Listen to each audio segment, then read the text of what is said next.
Hey, Hey Nelson, Bookman. Hey, good to see you again. how you doing? How you doing? Yeah, all right, nice one. Just got back. Okay, you got a, it's like, are you being interrogated behind you? You've got like a really bright white light Oh, behind yeah. you. Have you got like, you know, You're in England, so like, you probably don't know what that you is, know? but the sun are out there. Oh, the sun. Oh yeah, yeah. Oh, come on. Yeah, we do occasionally get the sun. It's, It's okay. No. I just thought you were like it's mostly cloudy, being interrogated just or something. like England. Yeah. Yeah. I was in Spain, Mm. where most English people go when they retire, right? Uh, yeah, yeah. I guess. Yeah, yeah, yeah. Well, they used to before the pound dropped in Yeah, value. when I was there 10 years ago, the only things on TV were flip this house, and everybody lost money because there was mold in every house, and then people selling their homes. Stuff close Yeah, to Spain to yeah, start a B&B. It was that's what yeah. that's what. True, true. Yeah, that's it. Yeah. So, what are we doing tonight? What is it again? All right, so we're gonna kind of debate the existence of a god. So I mean, I believe in a very Oh, specific okay, god, just one. but the Which one? sorry. Is that okay if I have a drink? Because I've just got some milk. There's no rum in it. Honestly, none. Okay, It's just milk. It's is just it milk. warm milk? Time to go to bed. I've just got Warm. some. Yeah, actually, I will be going to bed soon. Yeah, yeah. It's late here. Ah, there you go. I just got some tea here. So in Okay, the spirit of London and okay. all that. So, Tea, Mike. okay. Okay, Tea, mate. Yeah. so anyways, yeah. So we're gonna Tell me about this. Tell me about your God. Yeah. well. So the topic is God does exist. So the existence of a greater, higher power that we define as God. Now, let me say I do believe in a specific God.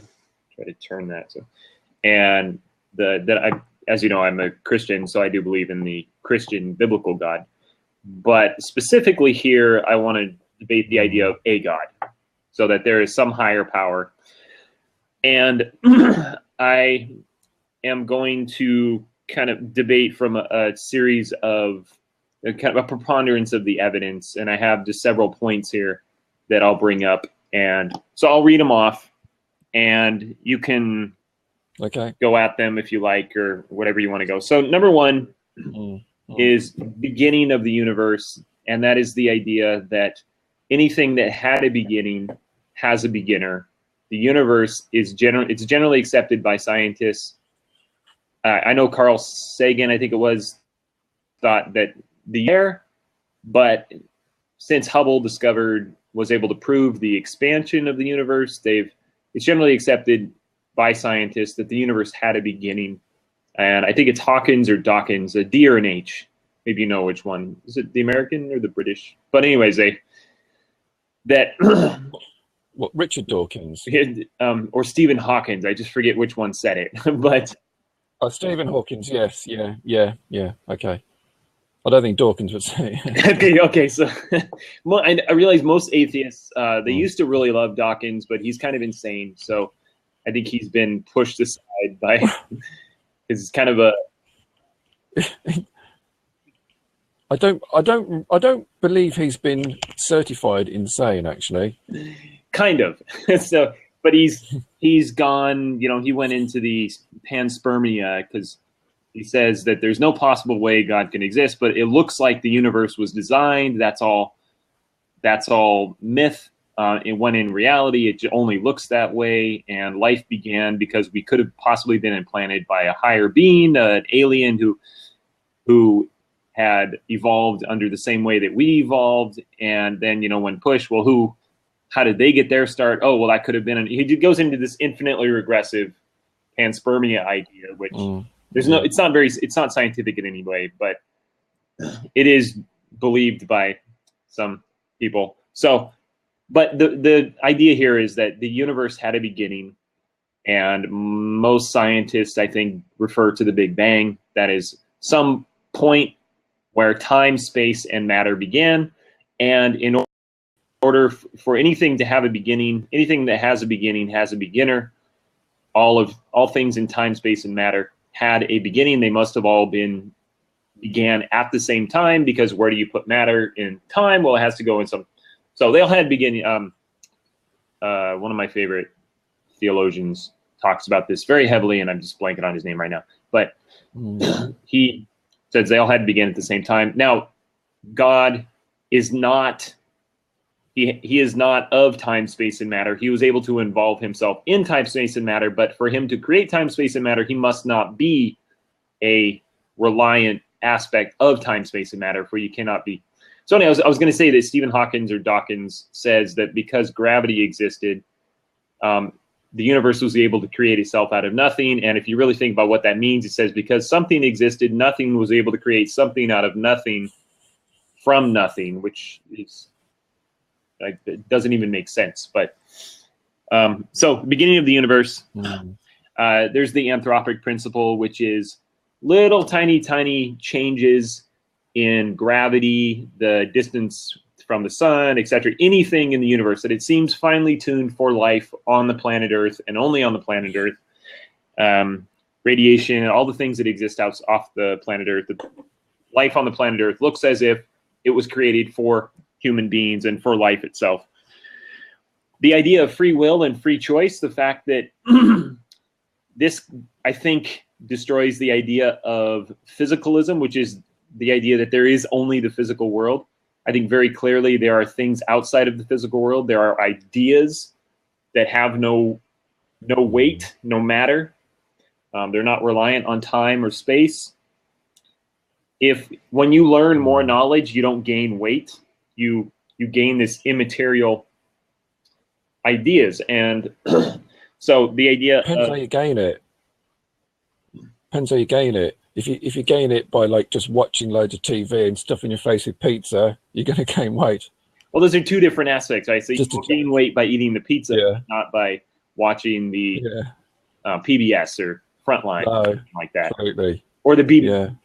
Yeah. So free will and free choice. The idea that I like Dr. Phil Fernandez has this, can you weigh a thought? And a physicalist will say, yes, of course.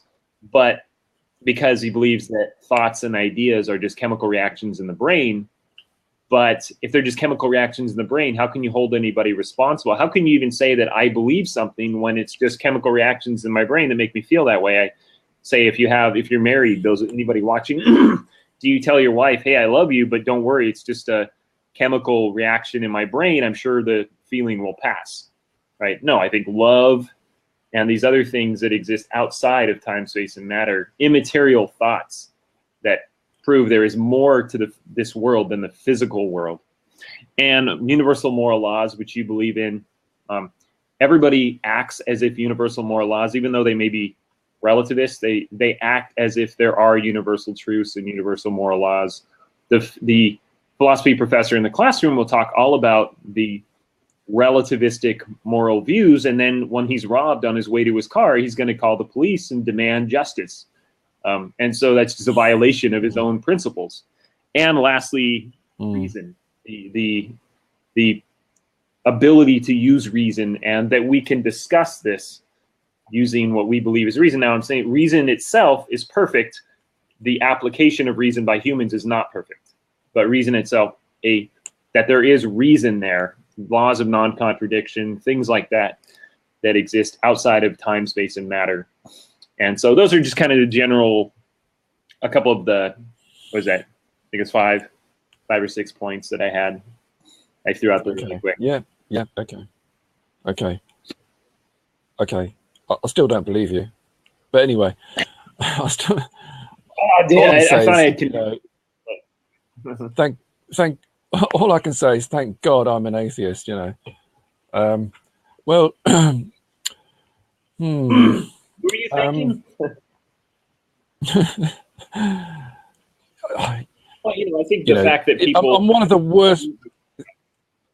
worst people to debate this, really, Nelson, because I kind of see it that, I don't need to sort of put a case forward because, what can be asserted without evidence can equally be dismissed without evidence. And, you know, I just kind of think, you know, I'm not saying that there isn't another force or world. There may well be, possibly. I'm not going to say, oh, there is definitely no other world than this one. There may be another world. I don't know. I just do not believe that, you know, our world was created by some sort of being. I mean, you say, one of the points you made was, you said that if something has a beginning, then it must have a beginner. Why? You know, beginner would imply, you know, thing, person, entity as a beginner. Why? You know, there's no. It doesn't follow necessarily that is always the case, because I mean, you know, it's almost like making up the sort of a rhyme. You know how, like, you know, over here in England we have all these sort of rhymes, you know, like red sky at night, shepherd's delight, red sky in the morning, shepherd's warning. So it's kind of like, you know, if you get a red sky in the morning, then it's going to rain. If you get a red sky at night, then it's going to be fine tomorrow. You know, it's like, because it rhymes, it must be true. No, I don't know, not really. I just think, you know, I could almost quote your what's your man, Secretary of State, the guy who made that ridiculous speech. You know, there are known unknowns and there are unknown knowns, all that sort of thing. You know, I suppose you could say that this is, to me, it's a known unknown. That, you know, I know his speech sounded kind of idiotic, but yeah. I think in much, if you use much more detail, it might have made sense. But we know there are things we don't know. So yeah, it sounds like you're kind of an agnostic. I think atheist. No, I'm not an agnostic. No, I'm an atheist. I'm atheist. Seriously, I just don't believe there's a God. Okay. And why only one? What, you know, like if there's any, why aren't there like loads? What about, I mean, what if I was a pagan and I believed in, you know, the god of thunder and the god of war and the god of I don't know, nighttime drinks, I don't know, whatever. So I you know, is there an is go on, you speak, because there's a bit of a lag here, so yeah. You're kind of cutting in and out now. But I think to be an atheist is to say there is no God. Now, you said there might be a God, so you're leaving a little possibility. No, I didn't say there might be a God. No, I said there might be another world. Okay. You know. Okay, what does that mean? I didn't say. Well, I mean, for instance, okay, you know, like if people sort of say, you know, life after death and all this sort of thing, you know, I don't know. Might be, you know, I can't say with all, oh yes, there definitely is not, because I don't know. I mean, who knows? Nobody knows. That's kind of the point. If there is, I mean, I don't think it's got anything to do with religion. I think, you know, most religion to me, it just, no, sorry, I just don't buy it. I noticed that just reading your profile, Nelson, you're something called, is it a sola scriptorum or something? Is that right? Something to do with the, what was the terminology? Yeah. So that's the. Can you just, for the sake of the viewers, just define that, please? What that actually is? So that comes from the posting Martin Luther, right? So it was the Catholic Church had all the truth, and that you had to be a Catholic, and the church still believes that. I'm not a Catholic. I disagree with Catholicism, and I don't even consider them. Well, you know, this might anger people. I don't really consider them Christian, because that is that if you're a Catholic, I'm not saying you're not a Christian. I'm saying that the Catholic Church, the higher authority, the so-called Pope in them, are not Christians, because they believe in in much more kind of a blending of paganism. And that is, they had the truth, they had the Bible, they burned anybody that tried to read the Bible, they burned, you know, I mean, you talk about Christian persecution, the Catholic Church is one of the greatest persecutors of Christians in all of history, right? And so Sola Scriptura was from Martin Luther when he said that rather than Catholic doctrine or church doctrine, the scriptures are what tells us the truth about God. Now, Aquinas and many other great philosophers of time say that that God speaks to us through other aspects, through the way the universe is formed. And when you look up in the night sky, you see these great formations of the stars and the way the world is. But Sola Scriptura is just that you can get the viewpoint of God's purpose in the Bible, not by tradition, not by Catholic Church teaching. That's kind of what that Sola Scriptura means. Okay. I always shy away from using the term the Catholic Church, particularly in relation to Martin Luther. I mean, don't forget, this is 1517 when I think he nailed his thesis onto the church door of Württemberg. It was just the church. You know, you could say know the Church of Rome, but it was the church.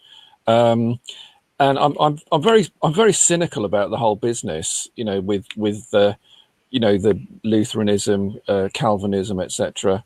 Calvinism being, the chief tenet of it being the idea of predestination. So, you're born damned already. The history that I read of Martin Luther is that the reason why his doctrine prevailed is for the simple reason that one of the German princes who found out about him realized that this was a way of actually avoiding paying taxes to Rome. So he gave Martin Luther protection and said, oh yeah, this is a great idea. It's basically to make this kind of this break with Rome so that you no longer had to pay this levy to the Pope.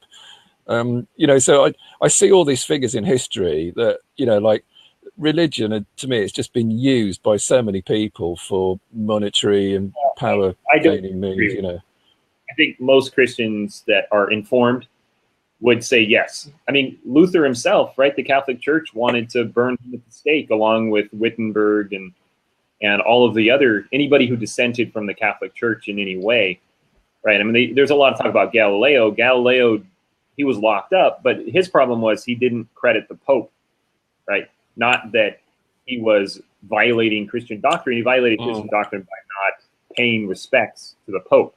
I mean, that was kind of what more what he was going to be persecuted for. But Martin Luther was, he was going to be burned at the stake, and they wanted to kill him because the Gutenberg press, right? They wanted to kill the people printing Bibles because they didn't. So basically, religion is often used by those in power to control people. So I'm not going to disagree. But I mean, Henry VIII actually published a People's Bible, and he was still what you would call a Catholic. Yeah. Yeah. Why did he start the Church of England? Right, because he wanted a divorce. He did. Yes, but that's not a Protestant. That wasn't a Protestant church at the time.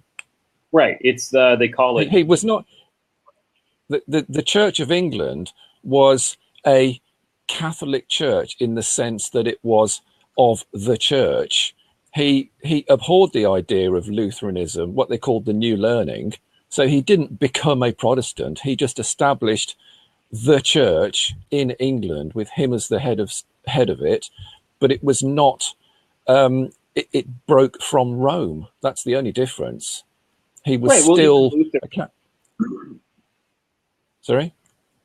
I was going to say, even Luther himself, he was a Catholic priest, a Catholic monk, but he wanted to stay within the church. Like, he never really broke from the church. The church broke from him, but he had no intent to leave the church. But he wanted to reform the church. Right. But he wanted to bring... but King Henry VIII didn't want to reform the teachings at all. He, everything about the teachings of the Roman Christian Church, he kept exactly the same. As I say, it's merely a political move that he made himself the head of the church in England. He very nearly had his sixth wife executed because she was found reading the new Lutheran prayer books. I don't think that really politics, the idea of religion and politics has changed that much. You look at politicians in the U.S., from Bill Clinton to George W. to Obama, and maybe even Trump, that they all claim to be Christians, because to be in the United States, to run for president, you have to at least pretend. And I don't think any of them really have any idea what Christianity is, but they all go to some fake church, or they get filmed walking in the door, and what they actually do doesn't really affect their life. Like the ideas of Christianity don't affect their life in any way. You can get into bombing innocent people. Yeah. So it is always has been. You look at the way it is in the U.S. I don't know how it is in England as much, but you have prosperity preaching and all sorts of these sort of fake churches, we'll call them, that use certain lines and in the Bible, and they say, hey, if you give money to me, God will give you more. So yes, religion has been abused and used down throughout time, and Christianity is not specific, or it's not isolated in this. It's done in many different religions. You go to the Middle East right now. So I don't think that's an argument against the truth, though, the existence of a God. Okay. The fact that people are fallen and people are wicked, I think that's an argument for God, in that you would agree that there is, because we debated on Israel, and so you were implying a universal moral right and wrong, and I think if that exists, it requires a moral lawgiver, some kind of being outside of time, space, and matter that can pass these laws all around us. No, I don't see why moral right and wrong should necessitate a creator to give us that thing. I mean, it's a bit like to quote the Old Testament, when was it Abraham who led the children out of the Sinai Moses. Desert, and then he went up Moses, whatever. I knew it was one of them, and came down and he had the 10 Commandments, and and it was thou shalt not kill, thou shalt not steal, thou shalt not do this, thou shalt not whatever, So what did the day before he got these commandments, did those people all think that all these things were okay? Cut out there, but so I think I know what you're asking. But yeah, so in the New Testament, it talks about the laws are written on the hearts of man, that within your heart what right and wrong is. When as a child, you often you're selfish and you take things that aren't yours, but once you realize, kind of you grow and you know what right and wrong is. It's in your heart. The idea of stealing from someone, murder, we know that's wrong. Why? So why is it wrong? Well, I suppose the answer is, would you like somebody to do it to you? Well, I don't see why that matters. I mean, that doesn't mean it's wrong. That doesn't make it wrong. Well, it makes it the sort of thing that one ought not to do. That might be a better description of it. But I'll tell you what it might be interesting to talk about is, just to go back to the doctrine that you yourself follow. Is it that you take the word of the Scripture as being the one guiding source for all of life? Is that right? So that everything in the world is. I like all of life. I wouldn't say necessarily. Depends on what you mean by all of life. Well, so okay, so if you're following the scriptures, you know that is your Bible, you know, which is a funny way of putting it, but you know, do you sort of take the whole thing on board, or are you sort of cherry picking bits? And I don't mean that disrespectfully. I mean I'm genuinely interested. Are you taking parts from that, or are you looking at the whole thing and saying this is my guide for life and anything in everything? Well, I think no. You have to take the whole thing in context. You can't just read. No, you can't just read. That's how a lot of prosperity preachers and stuff get started. Is that they do take one aspect, they ignore a lot of others, and then they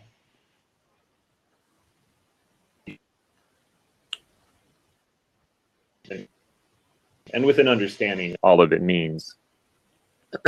But as far as all of life, I'd say the Bible is not, it's a general way of living, way that you are meant to live, but it's not it's not a cooking, right? It's not a cookbook. So when I go to the kitchen and I cook, do I read the Bible and say, okay, what should I have for dinner tonight? No. No, but the Bible is very specific over certain things. You know, like those clothes you're wearing, Nelson, are they made from two different types of thread? You know, or whatever it is. What's that thing? You know, you shouldn't wear. I can't remember the quote now, but it's you know the one I mean. So you must wear a garment made from different. So again, I think once you read, you have to read it with an understanding of what the purpose and what God's purpose was when He wrote these things, and what that most of Leviticus was written to a people at a specific time in a specific place, and it was setting them apart from the rest of society. But you just said God. But hang on, you said God when God wrote it. So what you're saying, God wrote the Bible? Well, all of the Bible is God breathed through people. So 66 books, 40 authors, but all is one author. So okay. So what about this book here? Okay, did God write that because he could have breathed it through the author G.K. Chesterton? Oh well, you know, G.K. Chesterton used aspects of scripture when he was writing that book. Could he have been influenced? Yeah. Okay. Let's forget that. Okay, forget that then. Forget that one then. What about this one? Okay. Well, no, I'm saying the Bible is the only book in which God goes down and He actually inspired. God, we say God inspired. So yes, the entire Bible is, although not handwritten by God, like the Ten Commandments were in stone, but no. Moses wrote the first 5 books. You've got David writing them. You know, in the New Testament, Paul wrote 10 or 11, et cetera, et cetera. Luke, Matthew, Mark, John, et cetera. So these are the individuals that took the pen to paper, but they were inspired by what we say the Holy Spirit. So, do you think, were they really called Mark and John and Luke? Do you think those people? Yeah, I don't see. I mean, they're strange. They're like, why not? No, like Paul. Well, okay, so Peter. So James, like, are they really the English? English terms, Jesus, maybe. I mean, like Spanish name. It's like Jesus, like Spanish name, and then obviously not. I don't know, but I mean, maybe it's the way. But Peter, Peter. I mean, that's like like people like my neighbor's called Peter. Well, Jesus is a literation. I mean, it's a transliteration. It's actually it's Yeshua, but in the English, that's not a very good. That's not a name in English. Yeshua, it's Joshua, right? So he probably would have been more Joshua, but yeah, it's a transliteration. Was the Bible written in the beginning? Was the Word? Well, no, it was written in Hebrew. So, yeah, I mean, it was not written in English. Well, although I know a Texas governor said if English is good enough for Jesus, it's good enough for me. But so, I mean, the Bibles that. Because I mean, I'm a book dealer. I've got run a bookshop, and I've got lots of Bibles, and they're all written by a bloke called King James. Well, so King James didn't have anything to do with the writing of them. He actually told people to go out and translate it, right? Now there are translations long before him, 1500s, and King James is 1610, I believe. Yeah. King James the First is yes, is a bit no 1605. 1605 to 1620 something. But the Bible, the King James Bible, was commissioned in 1610, I believe. Yeah, it was. Yeah, that's right. So a question I would have is, so here we are. Where does reason come from? If there is no higher power, right? If there's no perfect reason that exists, where does the ideas of reason, logic, and free will come from? I don't know. Do they exist? But but just because we don't know doesn't mean to say that it must be a higher being, a creator. As I say, there are known unknowns. So I don't see why we should. Go ahead. Sorry. Oh, go ahead. Well, to me, I see that all through the whole of human history, man and women, have given, made up reasons for things that they don't understand. Like oh, it's gone dark. Oh, that big ball in the sky has gone, and the darkness has come upon our world, and it must be because there must be a God who's angry. And oh, what's that horrible noise and that light in the sky? That horrible thing. Oh, we've angered the gods, and our crops have failed. So it must, men seem to invent reasons and things and gods and all this sort of thing, and I just see it as another thing of that, that you don't understand what something is, so you invent a reason for it being, and I think, no, I just why can't we just be happy to sort of think, well, we don't know.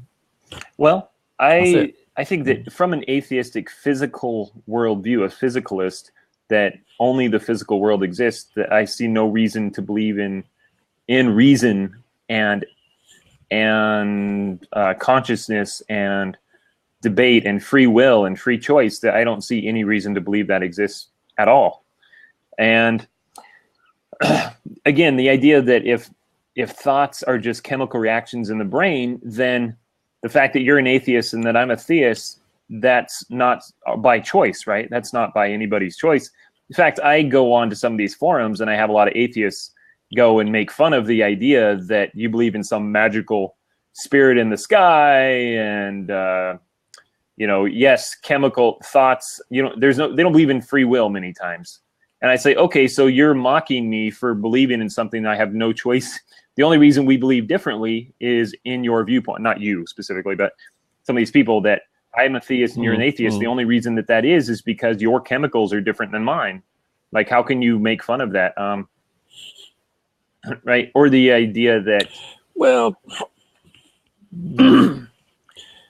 is it chemicals though, or is it your life experiences that have made you the sort of person who is skeptical, or that you just look at things in a different way, that you're a romantic, a dream, you might be a dreamer, you might be a realist, you might have no appreciation of art, you might be an absolute art lover, I mean, the thing is, I am actually, I was confirmed into the Christian church myself, which may surprise you to know, but I was. Not really. I mean, a lot of people. It was almost like I sort of. Yeah, a lot of atheists were Christians at one time. But it might say, well, why that? And the answer is because, when I was young, we had to go to church, and it was, and we went to church. I never enjoyed it. It was just something we had to do, and as soon as it was finished, we came out and played football. Oh, thank God that's over, sort of thing. But it just didn't do anything for me. I mean, having said that, I have every respect for people who want to believe and go to church, and I do understand that it gives great comfort to many people all over the world, and it can be an entire life for them. You know, they can make friends. I mean, brilliant. You know, if you come to a new town and you don't know anybody and you join the local church, great. You know, that's no problem at all. But you know, I just personally, I've just gone away from it. I've read lots of history about how the church, you know, I'd sort of mentioned a little time ago about, you know, the Martin Luther thing, the Henry VIII, and I just kind of see it, the whole thing, as a tool that's been used by powerful interests throughout history to bend the people to the will of Okay, of well, those I in think power. the way that a tool is used doesn't invalidate the tool's purpose. A knife used to slash a human throat doesn't mean that the knife itself is evil or that the knife itself is bad. It's just the person that uses the knife is evil. But then again, I think if you say it's evil, you're kind of arguing my point again, that we have these universal moral laws that we believe in. They're passed down by someone outside of ourselves. But Well, yeah, but one could argue that moral laws are actually part of our survival skills, our inbuilt survival skills. In that, if we don't cooperate, you know, man cannot survive alone. You can't. You know, the whole reason why the human race has evolved and survived is because of collectivism, because of specialization, cooperation, working together, and all the sort of the Ten Commandments really, to me, are kind of like, it's a blueprint to say, yes, well, if you do this, if you do behave contrary to the Ten Commandments, your society, it won't work. You won't survive. well, then you're And arguing you know for that makes sense. but you're kind of arguing But for a higher order again. That there is some kind of no, I'm order there. not. I think so. I think anytime No, you're saying that survival, that not at we're all. like that we're well, I've heard the term design, that evolution has designed us, which I think is a contradiction. But the idea that we're survival is somehow inherent. Why? Where does that come from? I mean, you're talking about something being implanted within a purpose, right? You're talking about a purpose Yeah, again. but it doesn't. Well, But what yeah, about me? I mean, but it doesn't mean to say that why should I care about you? I mean, if this is all we have, this life, you care about me. no, I do. I actually like you, so but I could say that if this life is all there is, why shouldn't I make my living in this life as good as possible? And I could do that by robbing from my neighbor. And you know, my neighbor's got a boat and a car, and I could go take his stuff, and my life would be much better. Maybe I could even get rid of him. You know, what's wrong with that? Okay. Well, I would say the answer to that is that your life wouldn't be better at all. You know, and it's, you said, you know, why, you said, you know, why not do these things? And, you know, my answer to that is because, you know, you have to live your life on this earth. And while you're living this earthly life, you know, you have to get on in life. You have to get on with your fellow man. And I say, you know, it comes back to this idea of collectivism, community, you know, the idea of cooperating with people. I mean, yeah, sure, you could go and steal your neighbor's whatever, you know, but okay, I mean, obviously we've got the law to stop one doing that, but in a natural society, you wouldn't necessarily have a war. No, but you know, what would be the purpose? You know, it's if you sort of equate it to a tribe that's trying to sort of survive in, you know, in a situation, a desert island or something, if you don't pull together and cooperate and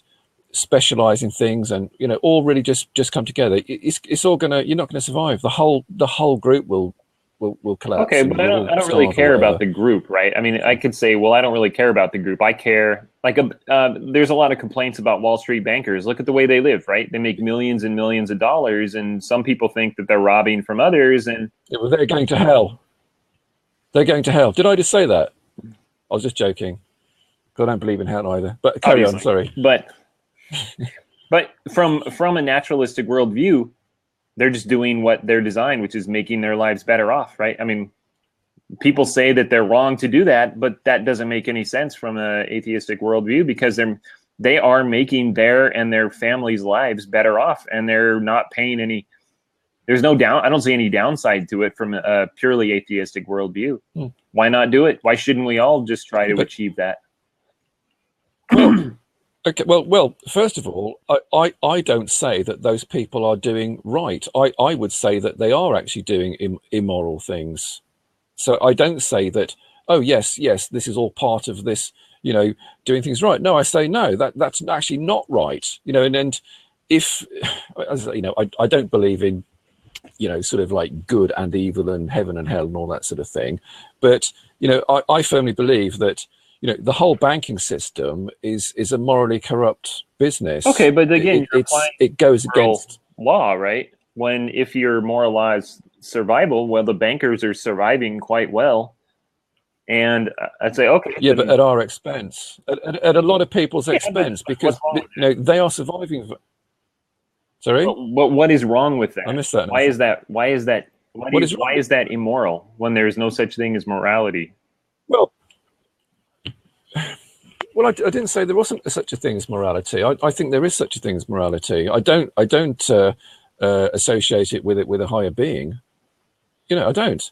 To me, it is immoral because the whole banking system is, well, without going into another sort of big debate about the banking system, but it causes it creates immense riches for some people and immense misery for a lot of other people.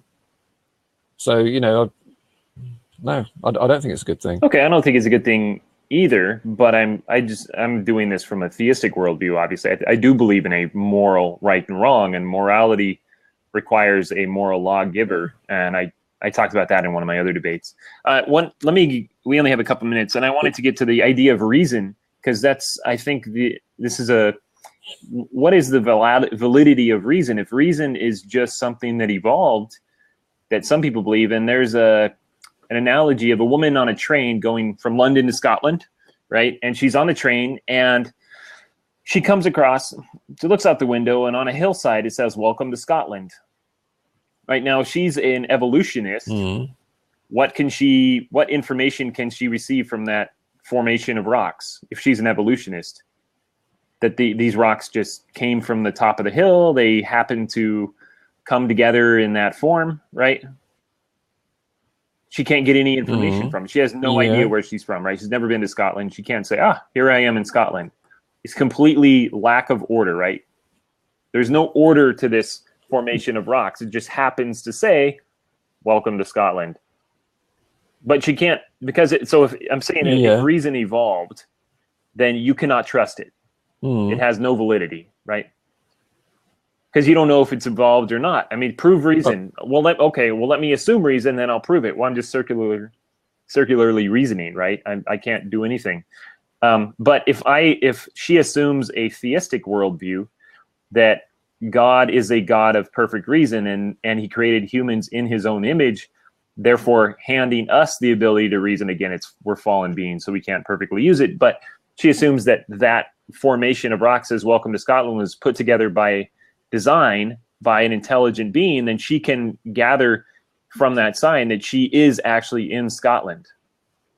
And I think reason is the same way. If you assume reason is just a natural aspect of evolution, then it's not valid. There's no reason to believe it. Whereas if you believe reason from a theistic worldview of a rational God giving us this gift of reason, then reason is valid.